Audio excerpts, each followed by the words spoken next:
प्रश्न ये कि वित्त विधेयक को पुनर्स्थापित करने की अनुमति प्रदान की जाए। जो सदस्य इसके पक्ष में हाँ कहें, जो सदस्य विरोध में ना कहें। मेरे विचार में निर्णय हाँ वालों के पक्ष में, हाँ वालों के पक्ष में। माननीय मंत्री जी, वित्त विधेयक को पुनर्स्थापित करें। Sir, I introduce the bill. सभा की कार्रवाई कल बुधवार दिनांक 2 फरवरी 2022 को 4:30 बजे तक के लिए स्थगित की जाती है।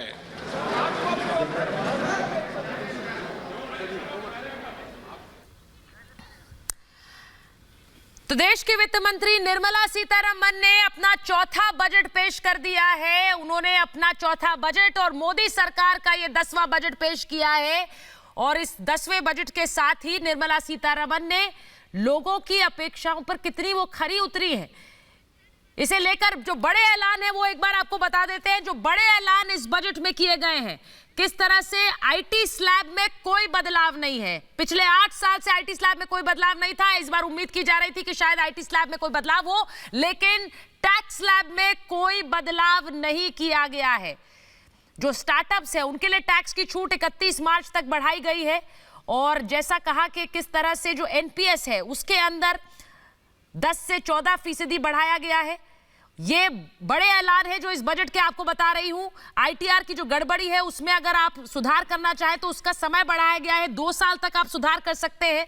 टैक्स स्लैब में कोई बदलाव नहीं है। बहुत से लोग उम्मीद कर रहे थे कि टैक्स स्लैब में और खासकर जो इन्वेस्टमेंट है, जो 1.5 लाख तक की इन्वेस्टमेंट है, उसको बढ़ाया जा सकता है, लेकिन टैक्स स्लैब में कोई बदलाव नहीं किया गया है। जो बड़ी बातें हैं आपको बता रहे हैं, जो बड़ी बातें इस बजट की निकलकर सामने आ रही हैं, वो एक बार देख लीजिए कि किस तरह से 60 लाख नौकरियां देने का लक्ष्य है। 60 लाख नौकरियां देने का लक्ष्य है। ये बड़ी बातें मैं आपको बता रही हूं इस बजट की। एलआईसी का आईपीओ भी जल्द लाया जाएगा। एलआईसी का आईपीओ जल्द लाया जाएगा। अगले 5 साल में 30 लाख नौकरियां देने का लक्ष्य है। आत्मनिर्भर भारत को अच्छा रिस्पांस मिला है, ये निर्मला सीतारमण ने कई बार कहा है और उसी के तहत कई योजनाओं को आगे बढ़ाया जा रहा है। कई योजनाओं को आगे बढ़ाया जा रहा है, ये भी आपको बता दें। सीधे सीधे क्रिप्टो करेंसी की भी उन्होंने बात की। क्रिप्टो करेंसी पर 1% टीडीएस लगेगा। ये बड़ी खबर मैं आपको बता रही हूं। टीडीएस 1% का क्रिप्टो करेंसी पर लगेगा। और किस तरह से 1 साल के अंदर डिजिटल करेंसी की भी लाने की बात उन्होंने कही है। डिजिटल करेंसी लाने की बात निर्मला सीतारमण ने कही है। किसानों के लिए डिजिटल सर्विसेज का ऐलान किया है निर्मला सीतारमण ने। बड़ी बात यह कि इनकम टैक्स में कोई बदलाव नहीं है। आंगनवाड़ी और पोषण 2 की शुरुआत का उन्होंने ऐलान किया है।